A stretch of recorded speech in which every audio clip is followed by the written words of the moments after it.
Hi, my name is Sheila Carino. Welcome to New Light Streaming Love, Conscious Conversation Central, Sassy Seer Sheila, because this will appear on all three of those places. We've got the New Light Streaming Love team here today. Chris J and Lisa Flamino Rush. Thank you, ladies, for joining me today. Thank you. There's been at least one other time we started having the conversation, and I know Lisa and I have had this conversation a couple of times over the years.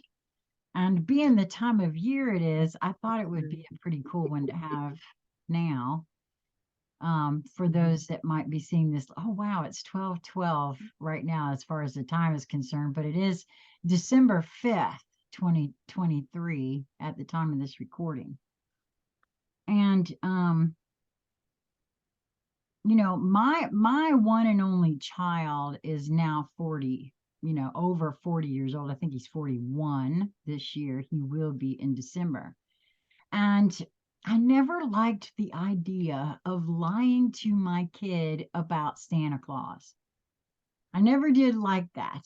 But I also didn't want to spoil it for him. And so I just kind of went along with it, you know, and I'll say this, I really didn't have as much problem when he was little as I did once he went to school, and he actually asked me the question. And because he had become really ill, and he had scarlet fever one year. And I was a single parent, so I had to stay at home with him a lot. And I missed a lot of time at work. So there was no money at Christmas time.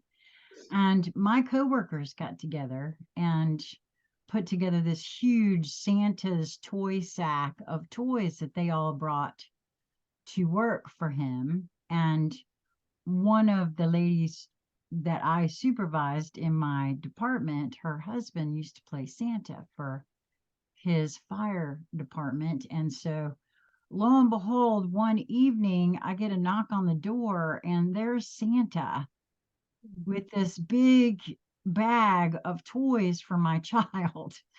And, he had been really upset because he hadn't gone to school and it was his birthday coming soon. And Santa came in the house and talked to him about making sure to take his medicine and drink his juice. And I mean, I have all kinds of pictures because his little cheeks were so red from the scarlet fever. And he was just like so surprised to see Santa. It was like, I didn't really have to answer the question because I opened the door and there was Santa, right? I had to answer the question a little later, of course, but that year he was telling everybody he knew, oh, yes, Santa's real. He came to my house and talked to me special and all that kind of stuff. So I was sort of, that was a real, because, that is something that they will remember. And then later on, I don't know. And it could also be that that's part of what happened for me waking up for my own self to realize eventually that Santa wasn't real. And oh, wait a minute, not everything I'm told is true. And so I don't know. I have really mixed feelings about this, but over the years, I've had a chance to speak with a couple of folks, and I love the way Lisa in particular handled hers, but I also asked you too, Crystal. So whichever you guys, I would love for actually, Crystal, if you don't mind, because Lisa, yours is already grown as well. Right. Yeah, I want to know how people are dealing with it currently. I'm very curious about that. Right. Me Yeah. too. Well, for me, for years, it quite frankly would piss me off. Just being honest with the Yeah. whole Santa Claus thing. Like it really, really, really used to get up under my skin. Mhm. Um, but you mentioned a good point about the children remembering stuff like that because I had a flash of like my grandpa. They had this old Snoopy phone And every Christmas, I don't know where he would go because cell phones wasn't a thing back then. I Mm. don't know where he would go to call my grandma's house. I don't know if he'd go up to my parents' house or what. I don't know how he pulled this off. But every year he would call me on that Snoopy phone and as Santa Claus, and we would sit there and talk.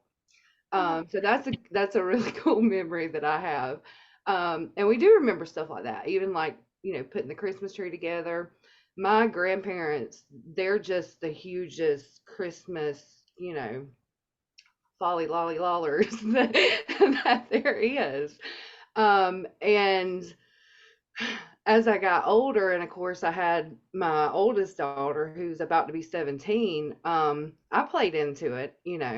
But the one thing that I never could bring myself to do was to say things like, you better go to bed or Santa Claus won't come. You better be good or Santa Claus won't come. But I would hear like my family say those things to her, and I just, I just was screaming inside, stop that lying to my child. Right. It's the lie that I couldn't understand and you couldn't, deal with. And so, as we've gone through this process, and now I have my youngest child, she's 6, about to be 7. And each year this time rolls around, and I'm like, I just want to do, every year I've kind of mentioned it, or threw it out there, or started kind of swirling with the thoughts of like starting new traditions that actually mean something to us. Um, I don't follow by the Christian faith, so that's not the meaning for me. I don't believe in the corporate commercial Santa Claus thing, so that's not the meaning to me. So, each year I've tried to create my own traditions that would mean something to me, something to my family. And this year, I mentioned it again to the whole family, and my oldest daughter popped in and she was like, "Hey, why don't we do something like have a big cook off?" Because we're into cooking really big now. We're cooking from other countries, and we're trying other food and other recipes and diving into other cultures, and just learning all about people around the world. Getting outside of the American mindset, I guess. And so she was like, "Why don't we have a cook off?" Like somebody, we all just cook the main course, and then everybody pick like 2 sides from whatever country you want to, and do that, and then we'll have like the people that are eating to judge the food.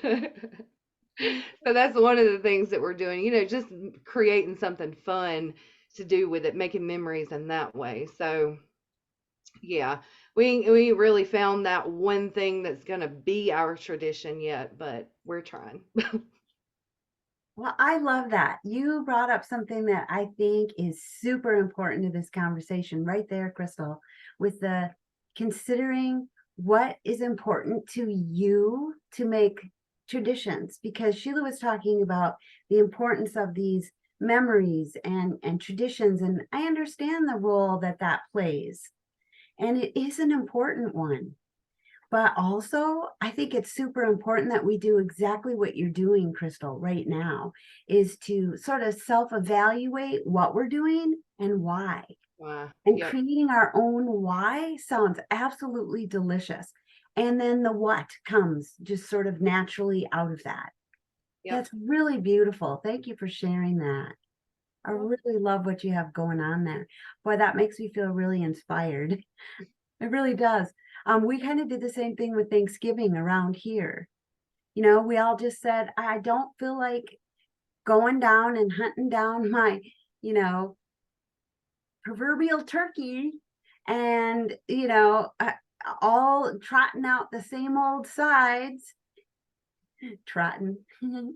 Anyway, I just didn't want to participate in the same way, but yet I also value gratitude and thankfulness. And, I can get behind taking a day where we just stop everything to really contemplate what you're grateful for. And so we created our own meal based upon how we're feeling right now and what feels nourishing right now. And so I think this is the time, for creating new traditions. Yeah. I couldn't agree more. I've been following a gentleman in Missouri um, who is homesteading and is very much in touch with his Celtic roots, which I have Celtic roots as well. Last year during a particular season, I think it was Celtic History Month or something. It felt like that to me. Um, he was posting a lot about the traditions of the Celts, and so I was feeling very much like what you were saying there, Crystal. I've never. I'm 62. My son's 41. We don't really know our roots and what those traditions were, Yeah. and much less what they could be. And I have been looking into, because it is sort of the Viking, the Celt, and it is a little, hey, from what I understand about Christmas, is it's an amalgamation of a lot of different things. There's some pagan thrown in there from the Celts and the, original, right? And there's the Christmas is Christ Mass. I mean, that's the whole part of that, which is, believe me, some folks don't look too deeply into what all that was amalgamated together and the why, which is exactly why I know that the three of us feel to sort of move away from the corporate generated, I got you a gift, what'd you get me kind of thing, because that's just not a really good reason, because it's this time of year or whatever. But yeah, so this is really a larger than how we handle Christmas with the little ones, which I was very intrigued by, especially with the way Lisa handled it for herself, because she has a very, very unique, even for her own self, take on Christmas, which we're going to get to there. But I'm so glad that you both brought that forward about there's not anything at all wrong with, like you said, Lisa, reevaluating what are we doing and why, and not throwing out the baby with the bathwater. This is a lovely time of year where just because some believe in a particular way, in some cases, everybody's a little bit nicer. Wouldn't it be something if everybody was a little bit nicer all the time? But hey, right? So, but finding each's own way for themselves, I highly advocate. Lisa, when you and I first were comparing, because we have so much in common in our childhood history and coming up, um, the way you handled this for yourself, if you don't mind going into it, because Sure. I'm in awe of the way that you addressed this for yourself, and then also for your little one. Yeah. Well, I just want to say I did the same thing Crystal did. I felt uncomfortable with the lie, and I had to come to terms with how much of this, the shenanigans, do I wish to participate in what way, what would make me feel okay about. Yeah, and in your particular case, you didn't have the same kind of No, celebratory childhood that Crystal and No. I had. I did Because not. Being raised as one of Jehovah's Witnesses, we have no traditions to speak of when it comes to holidays. Well, our tradition was to boycott all the holidays. So right. I had none of that. And there were parts of my inner child that felt like I'd missed out on a lot of fun and exciting things that the whole world participated in, but not me. And I didn't want to, that's not what I wish to hand down to Jasmine. So, and also like I had some cousins who, they were not really into the truth, is what we called it back then. Isn't that ironic? Yeah. Well, I think they still call it the truth. Yes, they but- do. Which is just comedy, so I had to throw that in there. Right. They didn't come to meetings, they didn't study the Bible, they did not go knocking on doors, proselytizing. So for my cousins, all they had was the boycotting of holidays, because that's how their parents chose. My aunt and uncle just chose to sort of ignore it and not participate in anything, not religion and not holidays. And so it was confusing to them, my cousins, because they didn't understand fully what was the what, like, why are we boycotting everything?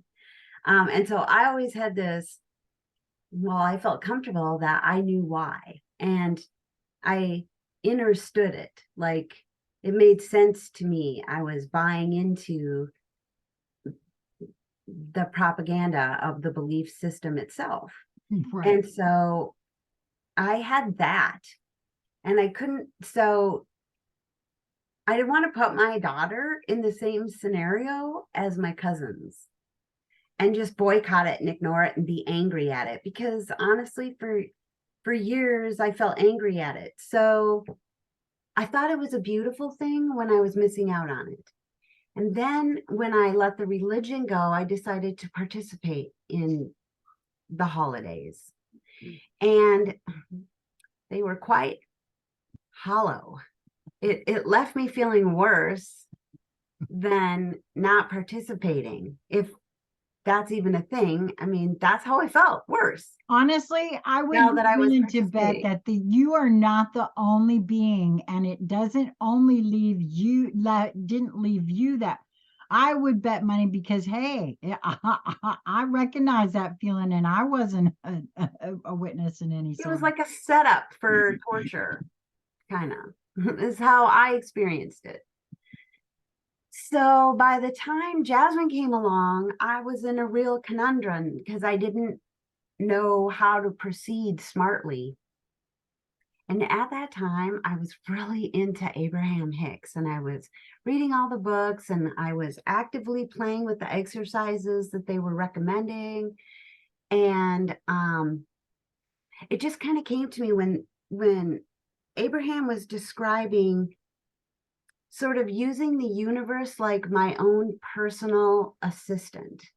And we were writing down what we'd like to happen, and then pretending that we were handing it off to our assistant, who boots on the ground, who would make it all happen. And I could just relax in that I have a capable assistant who will make these things happen. And I don't have to, once I've written it down and handed it off, my role there was finished, all but to experience what I had requested. So I had been playing around with this during this time. And I decided to take it into deep meditation because I was just really feeling into the holidays. And if there was anything within any of it that I felt validated any of my own personal truths, or that felt right to me. So I was just exploring sort of how I felt about different things, because I knew what I didn't like. I was real clear on that. And you know, Crystal hit all of them. The big lie, the propaganda to just buy. People were going into debt back then like crazy, because then, you know, we were commiserating with each other about how all year long we got to pay back the shenanigans, you know. And it I don't know, it didn't feel like a good thing to participate in. So I had to ask myself if any of this was good for me. And the one thing, because I wanted that beautiful memory for Jasmine of some family traditions that gave her life meaning, right? Because that's what I thought everyone was experiencing with the holidays. So I thought, okay, so nobody's really experiencing that, but I think it's possible to experience that. So if I were to create it, what would it look like? And so I just kind of made a list of things that were important to me, like the childhood memories I wanted to have um, together with Jasmine, so that when she reflected upon them, I wanted them to empower her. I wanted them to make her feel loved, valued, and appreciated. You know, I wanted her life to feel magical and extremely special.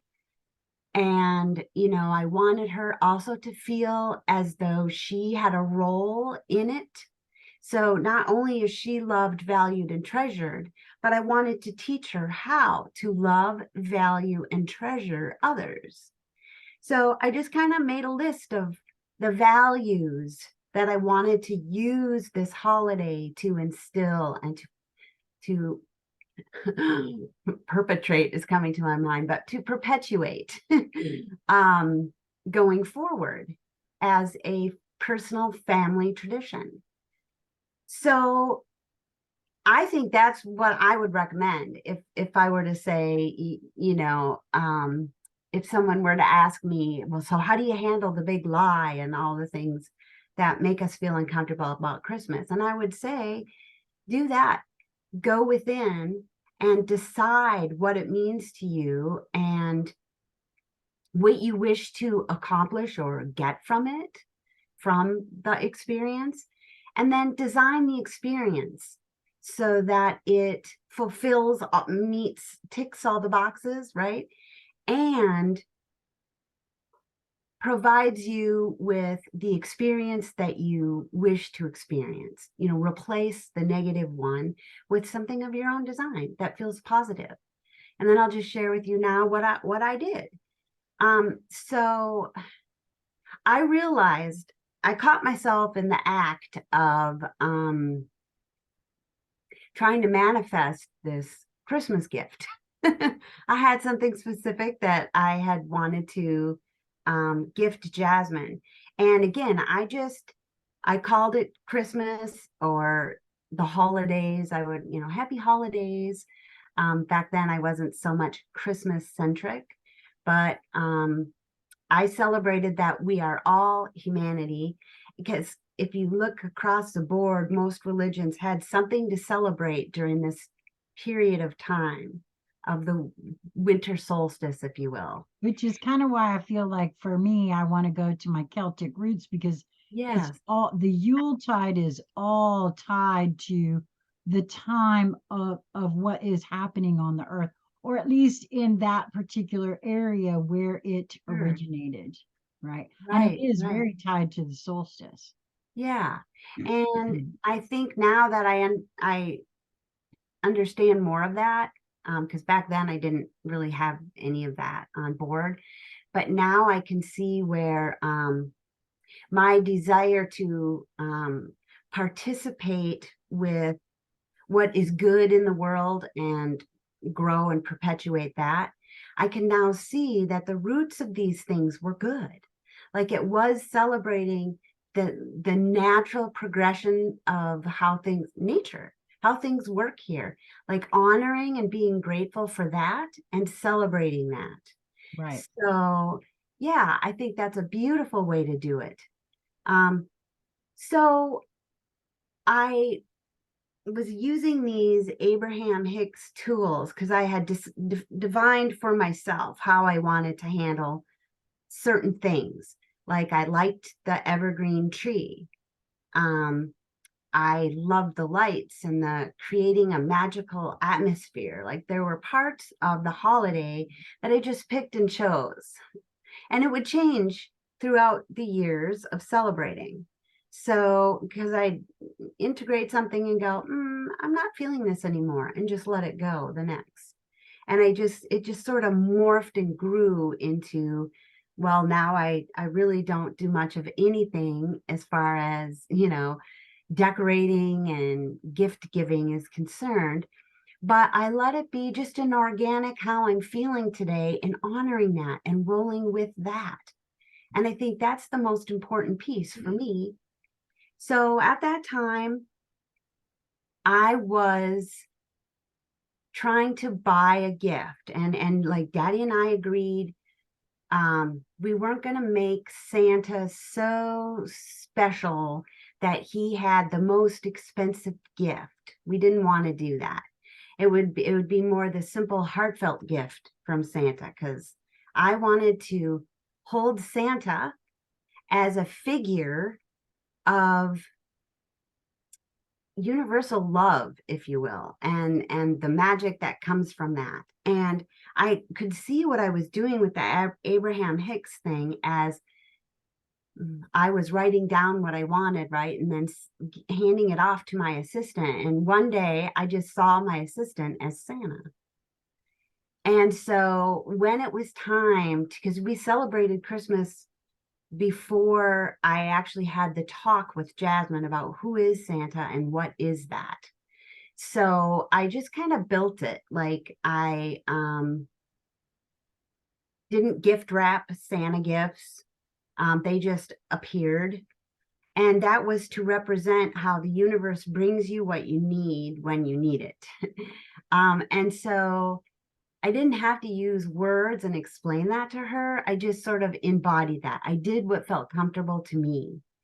And we were playing games already where we were feeding the fairies in the yard, because I wanted her to have an understanding that fairies are real and they live just out of phase. And sometimes you can see them if they want to be seen. And we would leave fresh fruit in the yard for them. And it was a way for me to help Jasmine realize we're a part of something larger than ourselves, and to honor that, to give back. So I was playing in that realm. So I decided that Santa's elves were fairies, and and the reindeer. And so we made it a point the night before to sit outside and to commune with the fairies, and thank the reindeer for carrying Santa's sleigh and feeding them, leaving our carrots and whatnot, as a way to instill for me, you're a part of something larger, and it's very important to acknowledge those things. And I was working with what I knew and understood at that moment. So like I said, it has morphed and changed. And I think that's an important piece too, because I don't want my traditions to become something I'm locked into, because as I grow and expand, I want my traditions to grow and expand and reflect my growth. Right. And that has been a beautiful thing for me. So I saw that as a way to have the conversation when it was time. And of course, it did come up. The people at school were telling her that's all a lie and that's fake. And that really upset Jasmine, because she feels like her world is not a lie, and she's got a very important part in it, and that her mother doesn't lie to her. And I had a very strict policy against lying at the house. And so I explained to her that Santa is a representative of an energetic. And I allowed the image of Santa to be a way for her to connect. Just like the pictures that we would color of fairies weren't actual physical beings in our reality, but energetics or interdimensional beings that are real, and they do exist. And so I said that Santa represents the unconditional love of God, the universe, of all things. And when you engage with that, you are gifted thusly, and that you're loved. And I didn't also play up the if you're naughty or nice portions of it, because that didn't resonate with me. And so I just picked and chose, and I didn't rally at the things I didn't like. I just didn't engage in them. And so, when it was time to have the conversation, I also then said, okay, so mom and dad have been helping the universe get these things to you. We've been participating by embodying the Santa energetic of unconditional love. And I said, so now that you know how this works, she was obligated to embody the Santa energetic and to let the universe work through her to gift to others. And then our Christmas focus began to more focus on helping others. And so we would adopt a family. We were participating in helping our direct community in ways that were age appropriate and budget appropriate, and also that felt empowering to me. So our level of participation in things varied from year to year, but the most important thing was that we were creating traditions that supported our value system, and then we were allowing our value system to grow as we did. And so that is how I handled Christmas. Which, like I said, it's one of the, well, okay, so having been exposed to Jasmine over these last, 7 years now, almost full 7 years,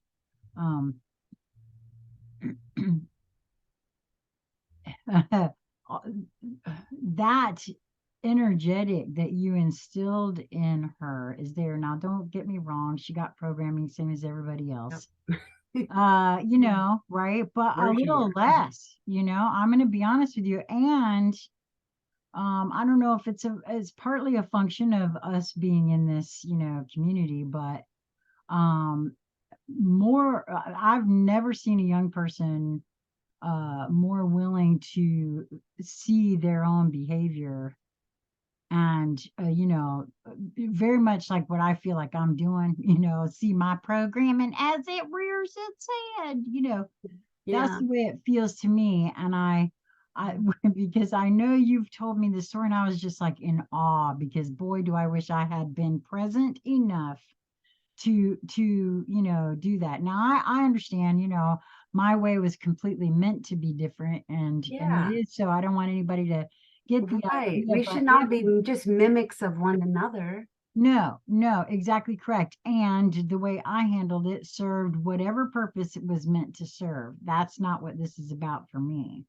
This is always, and for some reason, this felt like a really good conversation to have in these moments of now, because I feel as though there are going to be, or there are right now, beings who struggle with this same sort of thing and aren't really sure. And this gives at least a few ways to look into it for self, and I so love the fact that coming to, well, we all know how I've always felt about any kind of rituals or anything like that, being the ones that are self-created are the most impactful. They, because you are And powerful. I cannot tell you how many times like Lisa and I make our own oils for things, and I just was willy-nilly putting stuff in there, and then I looked at it later and found out it was everything that I needed for something that had to do with skin, because I was following my intuition. So, that relaxing into self and allowing all of what your values are to arise to the surface. I just love the way you did that, both Yeah. of you, Yes. Because creating those then new came Easter, and I had to deal with that one, and I just did the same thing, and then summer came, and it went from Santa to angels, because now we were still crafting things, writing love letters to people, wrapping them up and getting on the metro and bopping around the DC metropolitan area and leaving them. And it said, if you find this on the card, this is a gift from your, what are those? Guardian angel. Guardian angel. I couldn't think of the word guardian. And this is from your guardian angel, and it is for you. And then there was, I just would do a little write-up of love.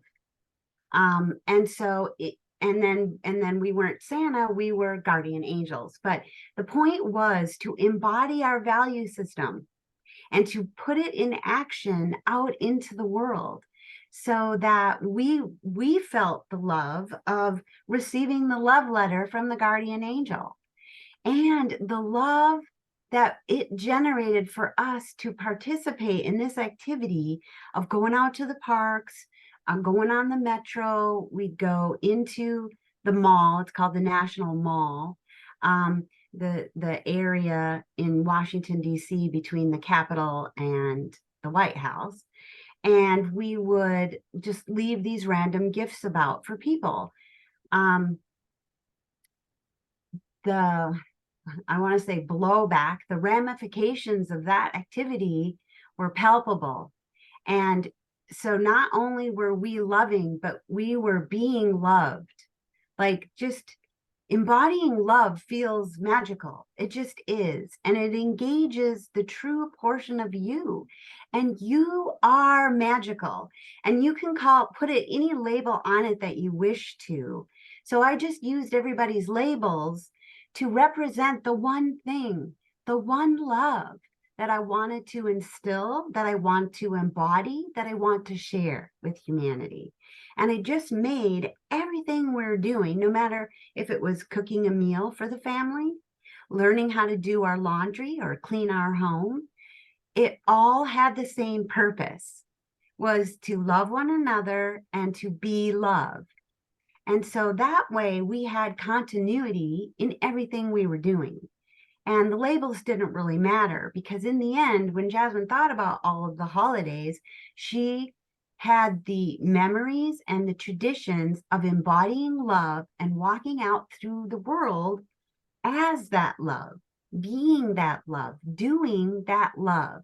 And that is what was really important to me. That's what I valued. That's why I wanted to participate in traditions, to increase that value within her and myself.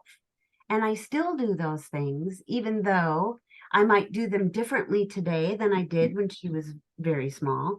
But we still engage in those same activities, because to me, that is what I value most. And so I would say, go within. What do you value? And make yourself traditions and rituals that help remind you of your values, and not just give homage or worship on Sunday to these values. Become the value and find things that you can do that grow that value within you. Oh my gosh, I love that, Lisa.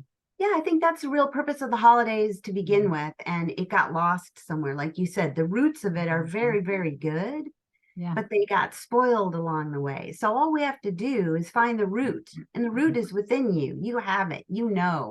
what you value, and then begin to grow that to become that, make that special, celebrate you and your values. That's how I kind of explained it to Quinley, because she did come out and ask me about it. And Oh, okay. What did she say? so she knows this year. There's Okay. I love it. Now, was this question prior to the picture with the bicycles and the whole thing? Yeah, this was like 3 months ago. Oh, okay. So she was aware. Oh, how lovely. Yeah. She's already embodying Yes. the energetic of Santa in her own right. I Yes. Oh, I love that. Oh, that is so sweet. She is just all heart, isn't she? So Yep. tell us about that conversation. Well, I told her more about the history version of it, Beautiful. like, St. Nicholas, and how it started out as a good thing, Right. and how it just turned into this huge Mess. blown out, greed, money, the whole purpose of giving, and that spirit of that just got lost, in Right. the midst of all of that. Hmm. And yeah, maybe that's why Bringing it back. yeah, yeah, she's got that energy kind of swirling around with her right now. I Um, love that. yeah, but I like the leaving, the guardian angel things out. I might have to copy that and come up with our Yeah. own thing. I like that. Yeah, And I we think, started that in the spring and we just, because we liked it so much, we kept it going all summer. It yeah, was really fun. yeah. Like I've tried things from um, like the winter solstice. I even tried like the Yule log one year. It just didn't sit. It didn't feel right for me. Last year, me, Quinley, Callista, and my sister Brittany, we all did a simmer pot, but like manifestation style. So like whatever we Okay. were throwing in there, we were setting our intentions for that. So Okay. that's really cool. And I Love do that. remember this. One of the things that Quinley had was throwing in, and I heard her say she wanted a puppy next year. Well, lo and behold, I mean, that actually happened. Yes. And that's pure magic. I Yeah. didn't even think about that until now. Like, she really manifested that. Yeah. No, that's awesome. So we I have to love do that. that. I That's gonna have to be a thing this year too. I Yeah. love that idea. I actually Mhm. I love that idea because there's a lot of each's own intention in that, right? It Yeah, brings that focus and attention in, right? yeah, Yeah. and it smells Um, wonderful. right, exactly. There's something else that I feel that was wanting to come forward here. Lisa and I were engaging in, there's a Santa series. Last year was the first year, and they came out with a second season of it. It's with Tim Allen, because he's the one that did the Santa Claus movies, Yeah. and we learn in this season that this is the first time that the mythical beings that are the past Santas who all gathered in the Yuleverse this year to discuss what was going on with this Santa, the current one, Tim Allen. We learned that this with Tim Allen is the first human Santa. Hmm. And his children who were born at the North Pole have powers. Now, I feel this is quite wonderful because in terms of because I also kind of feel like this is an energetic that's presenting itself for folks to take advantage of in a very real way, what Lisa is saying about embodying the love is magic. And the truth of who we are is that we're magic anyway. I mean, but with focus and attention, right? And I don't know, they're very interesting to me that so this is I don't know, we'll see where it's going, we've caught Yeah, up. it's been a lot of fun, hasn't it? That series. No, it really has. So it's on Disney Plus for anyone who is wondering about that. But yeah, it's kind of interesting, like I said, and by the way, I spoiler alert, if you are going to look at it, Mad Santa's coming for him. Yeah. Apparently, back in the Dark Ages, like I think it was 363 AD is what they said, if I'm not mistaken. Mad Santa went really, really mad. They showed it, but I don't know. It was very interesting to me how this is playing out, so we'll see how that goes. But I wanted to put that in there because it feels like the same sort of energetic. Who Mhm. who who you gonna embody? How you gonna embody and move from there? And there's being, you know, what I suspect about our being really, you might as well call it lensing mechanisms for divinity to express itself into this physical realm, the creation. Wow, we gotta, you know, I love this because it is that kind of thing that can be carried throughout. Thank you both for sharing so much today. Yeah, it was a lot of fun. Yes, this is wonderful. All right, so I hope everyone will come and visit us at www.knewlightstreaming.love. I love your sign. Yes, I made my sign, right? We Mm-hmm. are also on all those places.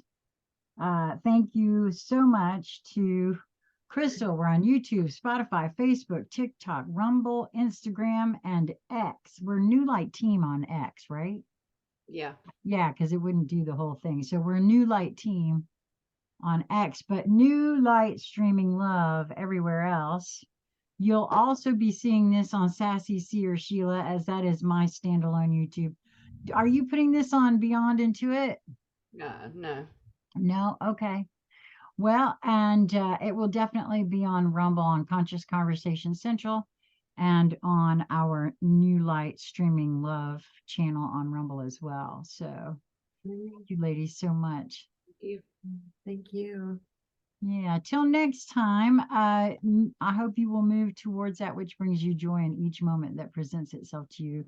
I think it is a matter of perspective, and we always have the right, by the way, to take a moment and check our perspective. Hey, could I shift my gaze a little bit and maybe see this car wreck from a different angle? Because, you know, sometimes that's what it feels like, right? Love you.